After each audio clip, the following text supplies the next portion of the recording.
మనం బ్రతికున్నంత వరకు మన శరీరం మీద చాలా ఇష్టం, మమకారం ఉంటుంది. కానీ మనం చనిపోయిన తర్వాత ఏమవుతుంది? ఈ ఆలోచన మీకు ఎప్పుడైనా వచ్చిందా? మాకు ఈ జిజ్ఞాస కలిగి శోధన మొదలుపెట్టాము. దాని యొక్క సమాధానం మాకు గరుడ పురాణంలో దొరికింది. గరుడ పురాణం మనకు రెండు భాగాలుగా ఉంటుంది. ఒకటి పూర్వఖండం, రెండవది ఉత్తరఖండం. ఉత్తరఖండాన్ని మనం ప్రేతఖండం అని కూడా పిలుస్తాం. ఈ పూర్వఖండం అంటే మనిషి జీవితం గురించి, చేయాల్సిన పూజల గురించి, వ్రతాల గురించి, ఆచరించాల్సిన వాటి గురించి. రెండవది ప్రేతఖండం అంటే మనిషి చనిపోయిన తరువాత మొదలయ్యే ప్రయాణం గురించి చెప్తుంది. మనిషి తన చివరి క్షణాల్లో ఉన్నప్పుడు ఇంద్రియాలు పనిచేయడం మానేస్తాయి. ఆ సమయంలో అతను యమభటులను కూడా చూడగలుగుతాడు. కొద్దిసేపటికి ప్రాణం పోతుంది. ఫిజికల్ బాడీలో నుంచి ఒక చిన్న లింగ రూపంలో ఆత్మ బయటకు వస్తుంది. కానీ అప్పటికి చనిపోయినని ఆత్మ నమ్మలేదు. ఎవరైనా వచ్చి లేపుతారేమో అని ఆశగా చూస్తుంది. కొద్దిసేపటికి తన బంధుమిత్రులు కానీ, కుటుంబ సభ్యులు కానీ వచ్చి తనని మళ్ళీ బ్రతికిస్తారేమోనని కోరికతో ఉంటుంది. కొద్దిసేపటికి తన దహన సంస్కారాలు జరుగుతుంటే అది చూసి తట్టుకోలేక విపరీతంగా రోధిస్తుంది.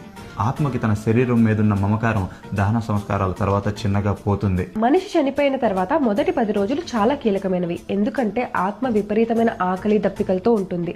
మనం పెట్టే పిండ ప్రదానాలతోనే ఆత్మ యొక్క ఒక్కొక్క శరీర భాగం ఏర్పడుతూ ఉంటుంది. మొదటి రోజు పెట్టే పిండంతో తల, రెండవ రోజు మెదడు, మూడవ రోజు భుజాలు, ఇలా 10 రోజుల్లో మొత్తం శరీరం ఏర్పడుతుంది. 11, 12వ రోజులు కూడా చాలా కీలకమైనవి.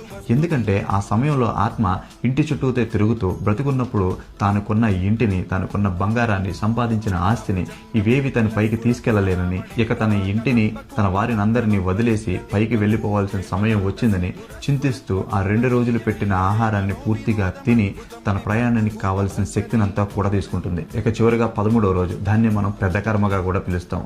ఆ రోజు మనం చేసే అన్నదానాలు కానీ, గోదానాలు కానీ, బ్రాహ్మణ దానాలు కానీ ఇవన్నీ ప్రేతానికి విపరీతమైన పుణ్యాన్ని ఇస్తాయి. చివరిగా ఆ రోజు పిండాన్ని భుజించిన ఆత్మ మనం దానం చేసిన పుణ్యాన్నంతా మూటగట్టుకుని తన యమలోక ప్రయాణాన్ని మొదలు పెడుతుంది.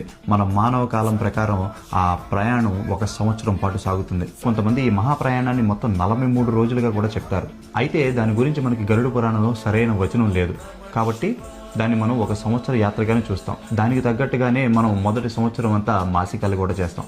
ఈ ప్రయాణంలో ఆత్మ విపరీతమైన కష్టాలను ఎదుర్కొంటుంది. చివరగా యమలోకం వెళ్ళిన తర్వాత యమధర్మరాజు మన పాప పుణ్యాల చిట్టా తీస్తారు. ఆ తర్వాత మన కర్మలు బట్టి మనం పుణ్యలోకానికి వెళ్తామా, అంటే స్వర్గానికి వెళ్తామా, లేదా నరకంలో శిక్షలు అనుభవిస్తామా అన్నది అక్కడే ఆధారపడుతుంది. ఇప్పుడు మీకు ఒక ప్రశ్న, యమధర్మరాజు యొక్క తండ్రి పేరేంటి? తెలిస్తే కమెంట్స్ లో చెప్పండి. ఓం నమో భగవతే వాసుదేవాయ.